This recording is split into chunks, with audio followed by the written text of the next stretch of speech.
रामकृष्ण हरी.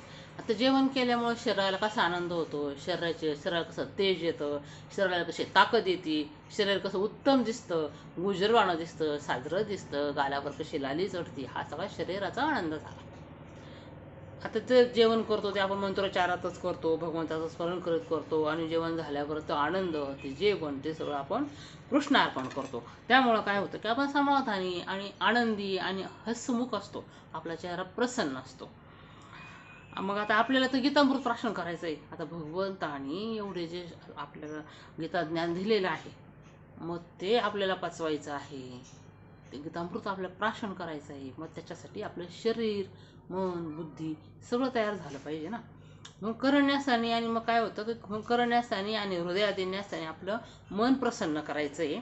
कारण आता आपल्या बुद्धीला तेज चढणार आहे. आपल्याला ज्ञानाला ब्रह्मज्ञानाची जोड मिळणार आहे. आता आपलं जे काही ज्ञान होतं, जे काही असेल, थोडं असेल जास्त असेल, पण जेव्हा गीता ज्ञान आपण प्राप्त करायला जातो तेव्हा त्या ब्रह्मज्ञानाची सुद्धा बुद्धीला जोड मिळते, आणि ज्ञानात पण ब्रह्मज्ञानाची जोड मिळते. आणि त्यामुळे आत्मा म्हणजे चैतन्य जे धष्टपुष्ट होतं, त्याला ते आत्मिक एक सुख मिळतं, कान तृप्त होतात, आपल्या शरीरातील देवत्व जागृत होतं, आणि आपल्या शरीराला दिव्यत्वाचं, भक्तीचं, पवित्रतेचं, शुद्धतेचं कवच तयार होतं.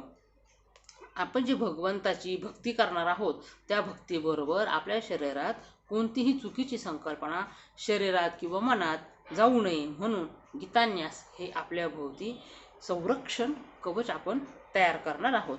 आणि आता आपण गीताज्ञान, ब्रह्मज्ञान, आत्मज्ञान आणि वैश्विक ज्ञान मिळविण्यासाठी सिद्ध व्हायचं आहे.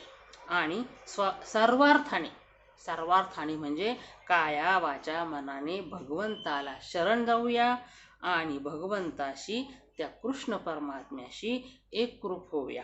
त्यासाठी प्रथम करण्यास करूया.